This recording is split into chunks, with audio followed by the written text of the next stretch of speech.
ഇന്നത്തെ കാലത്തെ ഈ പെൺകുട്ടികളൊക്കെ കല്യാണം കഴിക്കില്ല എന്നല്ലേ പറയണത്. അപ്പോൾ ഒരു വർക്ക് ഫോഴ്സ് ഉണ്ടാകും. എവിടെ? കോർപ്പറേറ്റ് വേൾഡിലാണെങ്കിലും മറ്റുള്ള സ്ഥലങ്ങളിലൊക്കെ ആ സ്ഥലങ്ങളിൽ ഒരു ഗ്രൂപ്പ് ചിലപ്പോൾ വിവാഹം കഴിക്കാത്ത പെൺകുട്ടികളുണ്ടാവും.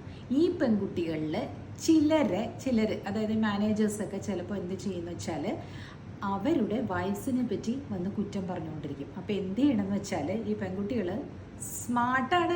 അവർ പറയും, ചിലർ പറയും, സാറേ അതിന് എന്നെയല്ല കേട്ടോ അപ്രോച്ച് ചെയ്യേണ്ടത്, സാർ അത് എന്തെങ്കിലും ഒരു സൈക്കോളജിസ്റ്റിനെയൊക്കെ കാണിക്കൂ, എന്നോട് പറഞ്ഞിട്ട് എന്താ കാര്യം, ഞാൻ ഇങ്ങനെയുള്ള കാര്യങ്ങളൊന്നും കേൾക്കാറില്ല കേട്ടോ, സോറി എന്ന് പറഞ്ഞങ്ങോട്ട് പതുക്കെ സ്കൂട്ടാവണം. കാരണം അവരാണ് നിങ്ങൾക്ക് പ്രൈസിലും പെർഫോമൻസ് ബോണസിലും ഒക്കെ തരാൻ പോകുന്നതെങ്കിലേ you should be very careful. അങ്ങനെയാണെങ്കിൽ നിങ്ങൾ HR റിപ്പോർട്ട് ചെയ്യുക തന്നെ വേണം. എന്താ ഞാൻ പറയുന്നതെന്ന് വെച്ചാൽ ആദ്യമേ തന്നെ you have to set you boundaries.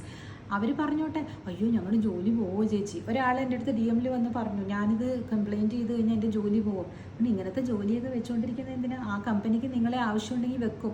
മാനേജേഴ്സിൻ്റെ ഇത്തരത്തിലുള്ള കടന്നുകയറ്റങ്ങൾ ഒരിക്കലും നിങ്ങൾ അനുവദിച്ചു കൊടുക്കരുത്. That shows that you are A valuable person. Okay, നിങ്ങൾക്ക് നിങ്ങളുടേതായ ഒരു വാല്യൂ ഉണ്ട്. ഹൈ വാല്യൂ വുമൺ ആണ് നിങ്ങളെന്ന് അവിടെ പ്രൂവ് ചെയ്യുകയാണ്. So everything will come to your own path and way if you keep these morals. Okay?